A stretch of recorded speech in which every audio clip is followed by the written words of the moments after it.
Allah mampu mawon tiap desa dikai nabi, tapi Allah tidak melakukan itu, cukup nabi sitok. Terus kabeh ya kau nanut Nabi Muhammad sallallahu alaihi wasallam. Mulane ana guyonan wong Arab mek wong Jawa apik endi? Apik wong Jawa aja. Ke wong Arab iku cara obat iku dosis tinggi, mulane dikirimi nabi. Wong Jawa cukup mudin, cukup kiai wis Islam. Dadi rapati salah lah. Penyakitnya ringan jadi diobati kiai iku wis dadi iman. Nah wong Arab kudu napa? Nabi. Berarti penyakit berat mek ringan apik endi? Apik ringan, mulane jare kiai Jawa kita apik wong Jawa Gus wong Arab. Mergo ora butuh napa? Nabi. Berarti dosisnya kan kecil ya, rendah. Sauni-uning wis. Wong bingung ngono kok omongane wong napa? Bingung. Lha opo nganalisis ngono barang. Ya wong nganggur iku repot terus. Jadi misalnya dagang dihitung, kalau dihitung itu rasional berarti sain. Kalau tidak dihitung kok berarti jenenge kejutan ya enggak, kita pernah ngalami semua. Kita pernah ngalami dua-duanya kan. Dihitung ya pernah laba, kejutan ya pernah. Musim sulit dagang rugi ya biasa, kecengklok rugi kebodhon biasa sama pernah. Anggap aja kalau rutin namanya sain sesuai hitungan pengetahuan. Kalau model ngono kejutannya selesai kan. Kok dibenturkan? Kejutan sama rutin itu absolut mana? Akurat mana? Ya ngajak goblok bareng. Paham ki biasa mawon wong sing seneng ilmu tuh ben biasa roh iku roh donya ben. Ya ben biasa. Nah sekarang itu usum, anti ilmu itu usum. Yang usum sekarang itu politik nopo identitas. Soalnya batik wong Yogyakarta, wah batik nasional, berarti orang batik wong Indonesia, anak batik ra wong Indonesia. Jadi batik nopo pakaian nopo nasional. Ya wong golek hadis nganti ngelu kesunatan ibadah nggo klambi putih. Ora ana kesunatan ibadah nggo klambi nopo batik. Tapi nak kowe wong alim ben diarani klambi putih gak wajib, kudu kadang-kadang nganggo batik, nggo nunjukno nak nganggo putih iku. Saya tuh seingat saya belum pernah ngaji gak pakai baju putih. Karena pikiranku sudah sering ditanya, Gus kowe wong alim ra tau joban. Nah joban koyo wong Arab. Nak batik kesane kok ora sunah Rasul seneng putih, setengah-tengah nganggo hem putih wis sunah Rasul tapi tetep Indonesia. Wis tak pikir wonten. Lah rugen ra mikir nganggo batik. Tapi itu tadi, saya masih husnudzon. Jika jadi tren nganggo klambi hem putih dianggap wajib, harus ada yang pakai batik untuk menunjukkan kalau ndak wajib. Lah mungkin dia termasuk begitu melok. Makome dekne iku wis nglurusno. Itu ndak tahu saya kalau. Oh itu berarti sudah tinggi, kelasnya sudah tinggi. Jadi menurut saya tengah-tengah ya pakai hem putih kalau sholat. Tengah-tengahnya adalah nak jubah terlalu Arab. Nak batik be Nabi ngendikan kesunatane ibadah itu pakai putih. Nganggo mori kok wong mati ya sudah sudah tengah-tengah. Menurut saya, sama ndak harus ikut saya. Tapi jika itu dianggap wajib, kadang-kadang jangan pakai putih. Seperti Jabir bin Abdullah itu terang-terangan, sama tak ceritani. Dulu ketika Jabir bin Abdullah sahabat yang terkenal itu Jabir itu termasuk minas sabiqin al-awwalin itu. Jabir itu sholat di masjid itu bajunya dicopot. Terus sarongan itu dicancang di gulu. Kayak wong kuno-kuno. Sarongan sitok dicancang di gulu. Bawa baju diletakkan di sokor-sokor masjid. Setelah itu orang tabiin melihat dia secara sinis. Tabiin itu generasi setelah sahabat. Marah-marah ketika dimaki, masa engkau sahabatnya Nabi sholat bisa bin wahid, pakai baju satu dicancang bisa. Terus Jabir mulai cerita. Kamu jangan bilang pakai serban itu sunat. Kamu jangan bilang pakai jubah sunat. Bagaimanapun menjadi sunat karena kamu punya. Sehingga kamu bilang sunat karena kamu punya. Dulu kita zaman Rasulullah masih hidup, kita semua itu tidak punya baju, punyanya satu. Sehingga Nabi tidak berani mensunatkan pakai baju dua, kesunatan serban. Karena kita hanya punya pakai baju satu. Kita harus mikir bagaimanapun di antara kesunatan itu karena kita mampu. Setelah tidak mampu tidak ada sunat. Terus Jabir mulai marah-marah, termasuk yang diceritakan.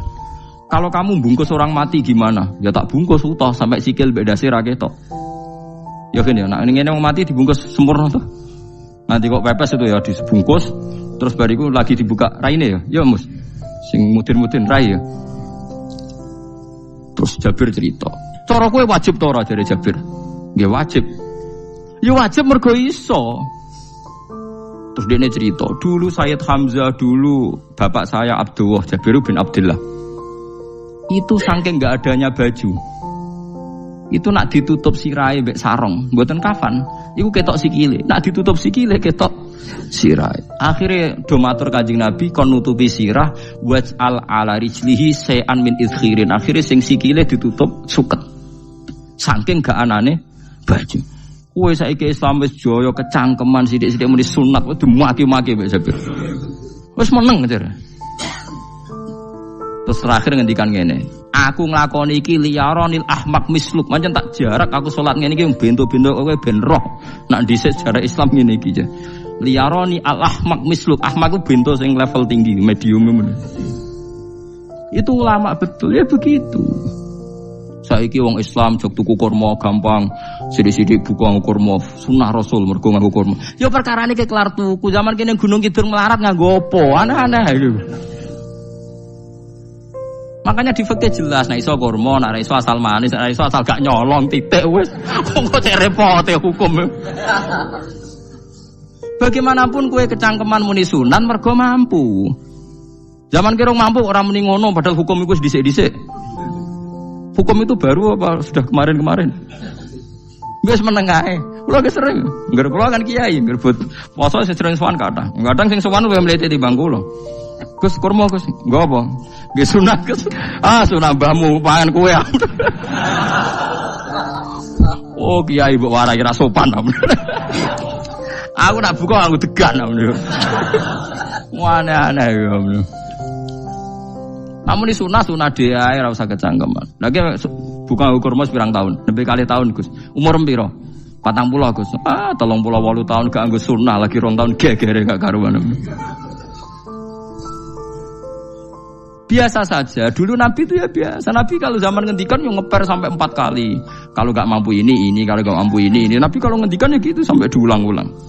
Karena Nabi tahu tidak semua umatnya gampang mendapatkan itu. Misalnya kafaroh puasa 2 bulan nuntut, kalau tidak bisa ngasih makan orang miskin sekian, kalau tidak bisa gini sampai habis. Kulo ma'rufin sedekah, kalau tidak bisa ya Rasulullah firsana satin, sampai ludus gak usah sikit tamrotin. Kalau gak bisa fabi kalimatin thayyibah, cangkem sing apik. Nek ra iso sementing aja merengut. Terakhir walau bitol qatin apa? Wajin. Itu lama mewarisi sekian kebaikan yang diajarkan Nabi, tidak terus dipatenkan satu ngel-ngel wong akeh. Kono apa ngekek kurma khutbah bareng sumber. Wes pangan dhewe entekno. Ya ana sing sabar, wis kula tobat Gus mun mboten ngomong-ngomong ngono. Ya biasa saja kalau ingin sunah-sunah biasa saja. Dawe Nabi wal qasda tabluhu, kamu itu yang biasa saja. Biasa itu ya standar saja. Ya biasa. Jadi Nabi dulu kalau melakukan sunnah itu biasa. Sunnatun sanaha Rasulullah sallallahu alaihi wasallam. Ini sunnah yang dilakukan Nabi. Tapi di luar yang azimah. Azimah itu yang wajib atau fardhu ain itu sahabat biasa. Karena bagaimanapun kita bisa begini karena mampu. Seperti Jabir tadi, orang bisa sholat pakai serban, pakai jubah karena mampu. Zaman Nabi awal Islam. Sama lihat Bilal, ada nak belodor gitu tuh. Sama lihat film Umar atau film-film Bilal. Itu memang nyata dulu itu la yajidu ahaduna illa thawban wahidan. Enggak ada yang kecuali punya baju apa? Sama dulu film-film, mulai versi seneng kitab sampai versi film itu sama. Bilal nak adzan ya blodor, ora adzan je blodor gak sopan. Oh memang ya duwene klambi mok sitok iku. Adlok ceritane Sa'labah bar salat salam langsung melayu. Berkali-kali yang bersalam melayu. Jebule apa genta kae. Ya salah bang bersolat orang witir melayu kenapa? Saya takoki ya Rasulullah, takoki Nabi. Salah bah kata sahabat-sahabat kowe nak salat bar mulai langsung melayu. Ya Rasulullah, kami kula namung setunggal, istri saya di rumah aja utuh. Yo saking tidak adanya baju. Nah, saiki nang sunatno kon. Ya begitu. Makanya ketika Sayyidina Umar idza ausa Allah fa ausiu. Nanti kalau sudah jembar ya jembar. Nah lagi ruwet ya ruwet. Ya sudah biasa saja. Paham ya? Jadi kalau suwun misalnya malah yudroku kulu, la yudroku nopo kulu. Kalau tidak bisa semua jangan sama sekali. Jadi misalnya kita tidak bisa jubahan, tidak bisa serbanan mergo wong Arab. Supaya saya ndak keriting jubahan kok tonggo ya guyu. Paham ya? Wah aneh ngono. Kemudian ana ora kaji kok jubahan malah digugat wong akeh. Ya sudah pakai hem putih saja. Yang penting dua semangat sunnah putihnya misalnya. Ya tengah-tengah gitu. Tapi kalau kira-kira dianggap wajib ya kan ganti batik kayak Ruhin itu. Itu makomnya sudah itu tadi sudah tinggi sekali. Ya Nabi itu misalnya Nabi nyifati rambut yang baik itu yang lurus ngombak gitu. Sifatnya Dajjal itu keriting. Tapi yang keriting ya enggak apa-apa. Bukan berarti wah keriting mirip Dajjal janda gitu. Ya itu kan Allah menunjukkan kekuasaan. Nanti kalau Allah bikin lurus semua dikira enggak mampu bikin yang keriting, ya sudah dibikinlah yang keriting. Ya sudah gitu biasa saja buatan berlebihan. Paham gitu. Jadi Nabi itu kalau ngendikan seingat saya ini hafal banyak hadis. Kalau ngendikan tuh sampai berkali-kali. Itu tadi mulai kalau sedekah pakai ini, kalau ndak mau minum sampai mulai firsana satin sambil wedhus ijek larang, walau bisi kita mro separone kurma. Masih kadang ndak mampu fabi kalimatin thayyibah, enggak mampu lagi. Ya soalnya tasaddaku walau bitol qati wajin. Sedekahlah meskipun dengan ceria. Itu sirinya kenapa saya ngaji guyon. Karena paling ndak ceria itu happy. Coba kalau saya ngaji merengut, meneng terus ketok nyesal. Terus sing ngaji kan mikir, Gus Bak kurang apa? Kita ngaji ku ono sing kurang. Oh, terus yang kedunya nafsir wah paling kurang sangune. Wah jadi repot.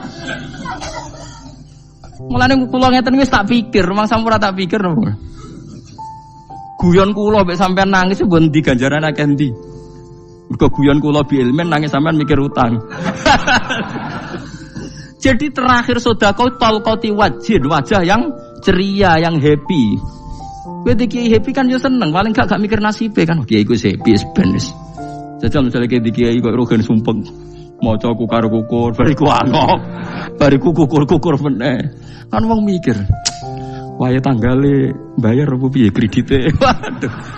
Apa wayahe ditarik sepeda motor kan orang terus menafsirkan macam-macam. Sing elek sing wong alim mulai nafsiri paling terkipe ra iso. Wah, paling elek.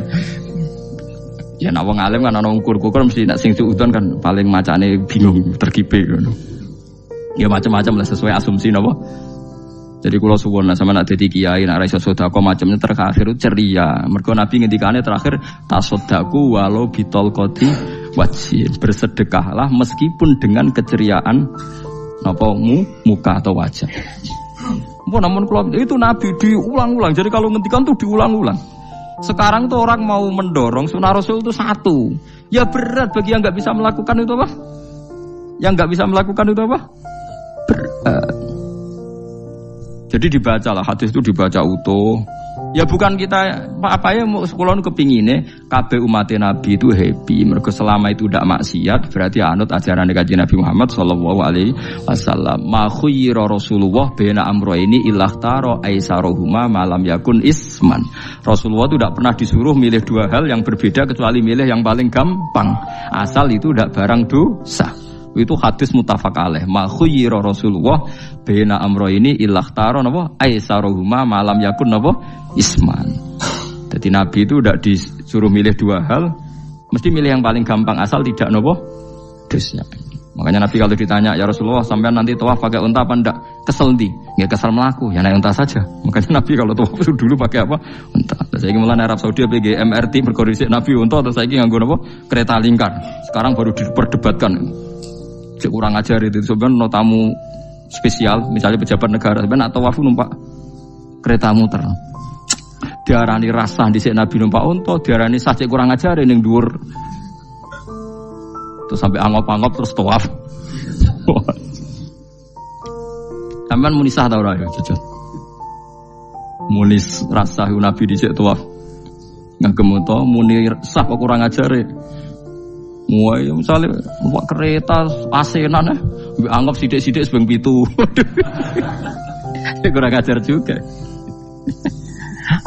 Saat ini lebih diperdebatkan, tapi ya mbak, sing bakas ngono ben ngerti hukum sampean, ben ora anak kiai ku bingung, ulama yo mikir hukum. Iku ketok ceria kula, sampean ora bingung ora ceria. Fa aba mongko sapa aksarun nasi sapa akeh manusa mo ila kufuron kecuali ngafiri nikmate Allah juhudan tegese ingkar li nikmati maring nikmat haitsu qalu sekirane ngucap sapa kufar mutir nabi nawi kada mutir nadien kaeringi udan kita binawi kada sebab posisi bintang sing ngene iki walau syi'na la ba'atsna fi kulli qaryatin nadhira Walau sina umpama ngersakno ingsun Allah la ba'at naliktine nugasno ingsun utawa ngutus ingsun fi kulli qaryatin ing dalam saben-saben daerah desa nadhiron ing wong sing ngelingno. Umpama wong ngersakno kabeh desa ya nabi, tapi kok kakek nabi malah repot kan. Yukhawifu kang ngekeki peringatan sapa nabi ahlaha ing penduduk Qaryah. Walakin ba'asnaka tetapi ning ngutus ingsun ka ing sira Muhammad ila ahli qura maring kabeh penduduk kuliah sakabehane ahli qura nadhiron khalidati nadhir khalidati nabi liya'zuma supaya gedhe apa ajruka ganjaran sira. Tapi kabeh nabi niku nggih pokoke Allah mampu mawon tiap desa dikei nabi, tapi Allah ndak melakukan itu, cukup nabi sitok terus kabeh iki kon anut Nabi Muhammad sallallahu alaihi wasallam. Mulane ana guyonan wong Arab wong Jawa apik endi? Apik wong Jawa aja. Wong Arab iku cara obat iku dosis tinggi, mulane dikirimi nabi. Wong Jawa cukup mudin, cukup kiai wis Islam. Dadi rapati salah lah. Penyakitnya ringan jadi diobati kiai iku wis dadi iman. Nah wong Arab kudu napa? Nabi. Berarti penyakit berat be ringan apik endi? Apik ringan, mulane jare ana, jare kiai Jawa kita apik wong Jawa Gus be wong Arab. Mergo ora butuh napa? Nabi. Berarti dosisnya kan kecil ya, rendah. Sauni-unimu wis. Wong bingung, ngono kok omongane wong napa? Bingung. Lha opo nganalisis ngono barang. Ya wong nganggur iku repot terus. Fala tuti mongko aja nurut sira al kafirina ing pira-pira wong kafir fi hawahum ing dalam hawa nafsune kafirin. Jadi kalau aja anut wong kafir ning menyangkut hawa nafsu. Tapi nek menyangkut kebaikan wong kafir sing kita kadang kalah baik dalam hal sosial ya malah Allah kadang melehno kita mergo kok kalah mbek wong kafir. Iki misalnya ngeten gini, makanya Imam Suyuti nafsiri fala tutil kafirin ai fi hawahum dalam hal yang bersifat hawa napa nafsu. Misalnya begini, saya contohkan, Allah melehno wong mukmin. Ada sahabat ketika perang itu tangannya terputus, kakinya juga terputus. Terus matur Rasulullah, ya Rasulullah gara-gara perang derekno engkau saya tangannya putus, kaki saya putus. Ternyata tidak diapresiasi sama Allah, malah disalahkan. Gini kok Allah terus nurono ayat iyam saskum korhun faqad masal qoma korhum mislu. Jika Anda luka karena perang, orang kafir pun luka. Wong kafir, wong gento wae wani luka demi kekafiran, kok kue wong Islam jare demi Allah ora wani luka. Jika masyhur di kalangan para ulama, nanti setiap kebaikan itu dibandingkan kezaliman. Ya, saya ulang lagi, nanti setiap kebaikan itu dibandingkan kezaliman. Misalnya kita jadi kiai ora enak, ora gaji tetap, setepak-tepaan, kadang untuk duit, kadang ora. Enak jadi PNS, gajinya tetap. Nanti kita disalahkan Tuhan. Pedagang narkoba itu gajinya juga enggak tetap. Resikonya tinggi, ditangkap polisi, hukumannya mati, itu saja berani. Kowe nyai trimo ngono ra wani. Kowe tahajud kanyeben, bengi-bengi tangi tahajud kanyeben. Tukang maling ayam bengi-bengi tangi nyolong. Resikonya tinggi ya anyep wani. Jadi nanti kowe di depan Tuhan dimaki-maki, kesalahan kita akan dibandingkan kezaliman. Lan ana wong saleh diutangi dhuwit ora oleh medhit, sebenarnya dibandingno. Maling mbek maling utang-utangan, wong saleh ora utang-utangan. Ya memang begitu. Nah itu yang dimaksud ayat intakunu ta'lamuna fa innahum ya'lamuna kama ta'lamun wa tarjuna minallah ma la yarjun. Jika kamu merasa sakit karena berjuang demi agama, orang-orang zalim juga sakit karena kezalimannya. Toh mereka berani. Coba jadi kiai bandar narkoba resikonya tinggi mana coba? Resiko jadi bandar narkoba, antar geng narkoba juga musuhan, takut ditangkap polisi. Jadi kiai paling ono hasud sithik-sithik. Paling wong ngrasani. Kiai iso ngene ngomong tok ora iso nglakoni paling gitu. Padha kiai ini paling hasud. Ya sithik-sithik lah, paling srek. Kalau bandar narkoba gak cocok, nembak. Karena rivalitas mereka ekstrim. Sehingga kalau sampean cemen jadi kiai nanti ya diingatkan Allah dibandingkan orang apa? Zalim. Jadi eling-eling ya, terus semua kesalahan kita, loyalitas kita pada agama nanti dibandingkan orang zalim karena mereka loyal sama pekerjaannya, sama kezalimannya. Enggak terus preman-preman nak belani konco wani mati. Kadang kiai santri belani kiai ini rapati wani mati. Repot preman-preman nak tobat itu repot. Kulo nu rada nyesal mek tobaté preman. Nah ana preman teng perapatan tobat. Niku terus neng masjid, men itikaf terus mbek wong sopan. Niku ora pas aja nih. Nah, tobat itu tetep ning prapatan. Sing dhisik ganggu wong disingkirno. Jadi ku tobat tenan sehingga dhisik prapatan sing gawat dadi gak gawat. Mergo sing preman gawat diganti preman sing lunah. Ora terus ning masjid ya sing iki tetep diganti generasine ngono. Mestine maksudnya mesti ora kok terus elek mboten mestine tobaté ngoten niku. Sayyidina Umar itu dulu itu menakut-nakuti orang Islam. Anggerono ndekne wong Islam wedi kabeh. Terus Abu Bakar ya wedi kabeh wedi. Suatu saat Rasulullah mlaku-mlaku ngerti Umar gulut ning ukat, menangan. Kata Rasulullah andikan yang Islam itu hebat Islam. Hanya Rasulullah berdoa wa ma'izal Islam fi Umar. Akhirnya Umar masuk Islam. Hari Kamis masuk Islamnya. Ya sekira tahun mikir itu sadinane kula roh sadinane dungane Kamis masuk Islam Jumat. Ning omahe adike ning gone IP-ne. Kok diwacana Quran surat Toha. Bareng Islam metuki Nabi, mohon walhasil bar Islam teng Zaid bin Arqam ning bene Nabi terus langsung marani Umayyah Abu Jahal ora terus ning masjid menenge mboten langsung marani Abu Jahal. Angger ki ganggu Nabi tak pateni. Bariku marani Abu Jahal. Aku saiki wis Islam iki ganggu Nabi tak pateni. Gentenan wong kafir sing delik. Paham nggih?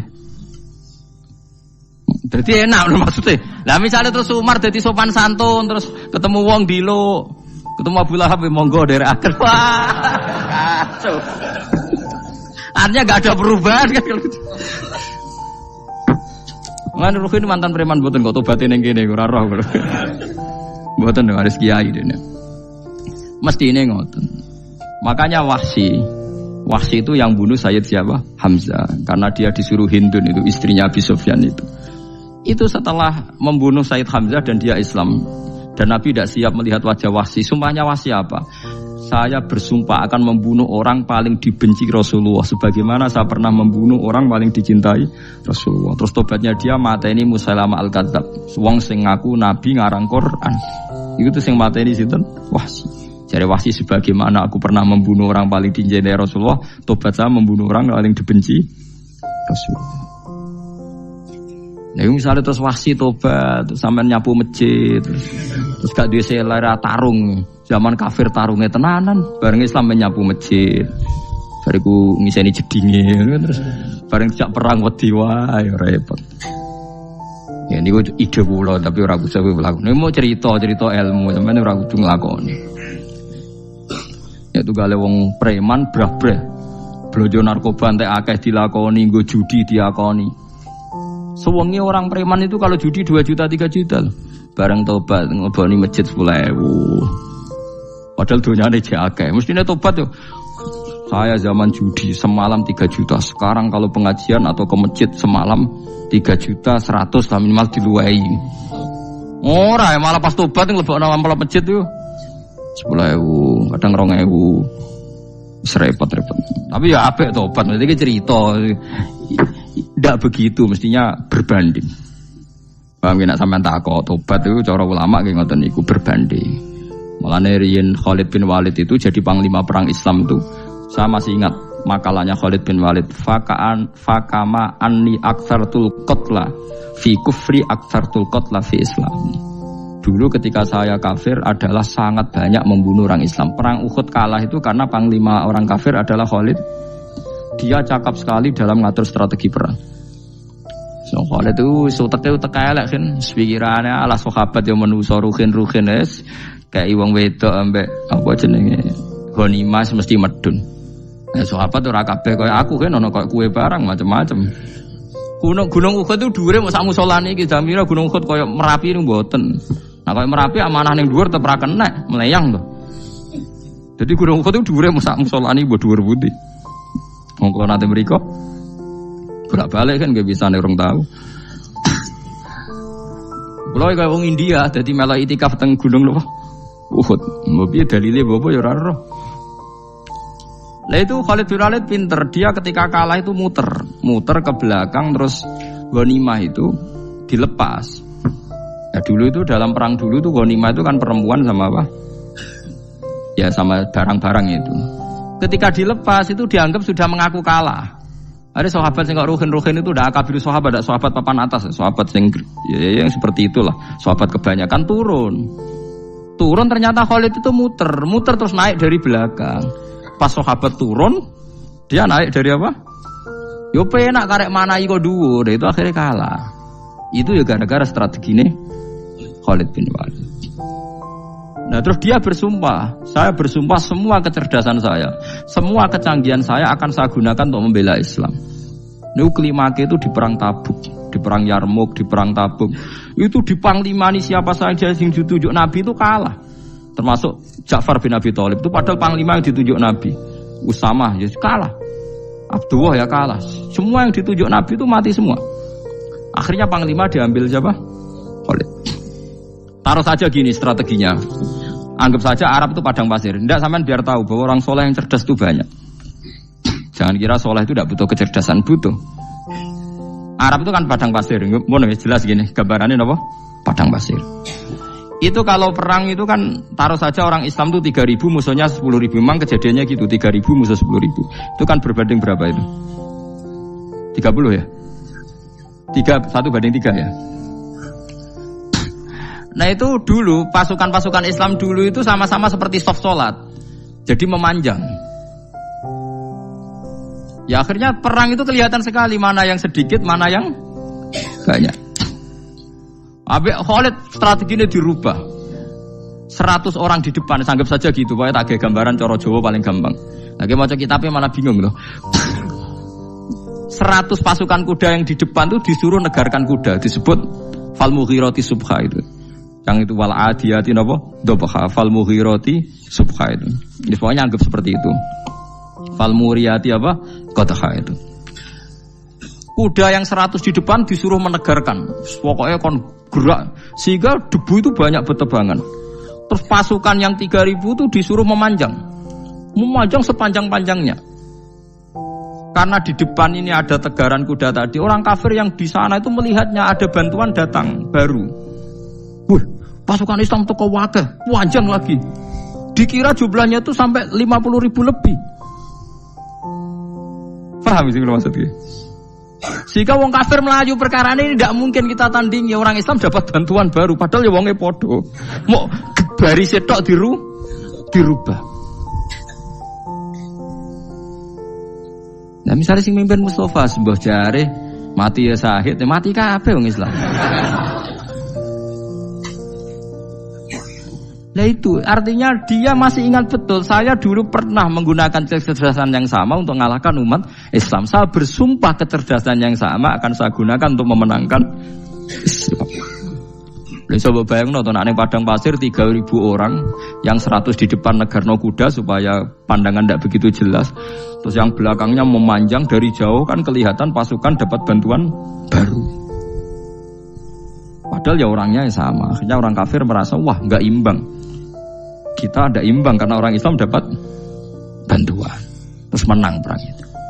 Lah itu tobat bener gitu loh. Orang kok pas kafir cerdas, bareng Islam tobat nyapu masjid. Sebarigus ngaji ngantuk. Padahal zaman kafir cerdas, memperdayakan ekonomi nganti sugih bergeder. Bareng Islam terus dunia nentek melarat, terus nyapu masjid, sebariku sholat qobliyah ba'diyah mulai nggak poso sunat. Ya tidak apa-apa itu, tapi sugih tetap. Kok zaman kafir sugih, zaman Islam kere, mestinya zaman Islam ya sugih, terus kecerdasan dan hartanya untuk liizatil Islam wal muslimin. Mestinya, tapi ya nggak apa-apa kalau ada tobat model gitu ya ada apa-apa. Ojo kok terus dari Gus Pak ngono ku elek ya ora, nek jenenge tobat mesti ape, tapi nggak fair gitu loh. Maksud zaman nakal serius, zaman tobat sekenanya itu kan fala tuti mongko joto atsira al kafirin ing pira-pira kafir fi hawahum ing dalem selera hawa nafsune wong kafir. Wajahidhum lan merangi sirahum ing kufar. Merangi maksudnya berjuang bihi kelawan Quran. Maksudnya hujjah. Wong iku nak merangi wong kafir nganggo Quran, ndak mesti perang iku nganggo pedang. Niki jelas kita bire wajah itu bihi ebil Quran. Maksudnya perang nganggo Quran itu kita melatih argumentasi atau hujjah yang dengan hujjah itu jelas-jelas ketok bener ya agama napa Islam. Wajah lan merangi sirahum ing kufar bihi lan Quran ayat Quran itu Quran jihad dan kelawan perang atau kelawan jihad, kelawan berjuang kabiran kang gede. Wa ta'awwa wa alladzi zat maraja ingkang lepas sapa Allah al-bahraini ing dua laut. Arsalat sing lepas sapa ta'ala huma ing al-bahraini mutajawira ini hale berdampingan. Hadza utawi iki ku adbun iku banyu sing banget segere banget manis banget segere. Furatun tur enak diombe sadidul udzubati tegese banget manis. Iki kuno nak manane mudah diminum. Wa hadza utawi iki ku milkhun iku banyu asin, ujajun tur banget pahite. Sadidul muluhah tegese banget pahite. Tapi wasemono sungai sing gampang diminum. Misalnya sungai Komerapi sing napa gampang diminum maksudnya mboten pahit.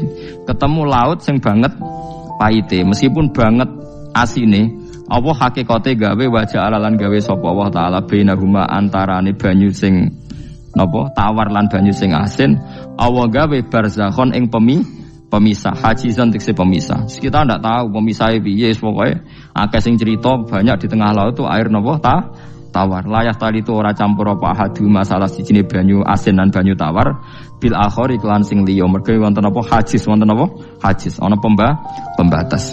Wa hijron lan tegese pembatas mahjuron kang iso nglindungi. Sitron tegese tutup. Mamnuan kang iso den cegah bi sebab anane sitru. Sebab anane pembatas apa ikhtilatuhuma apa campure banyu asin lan banyu tawar. Wa alam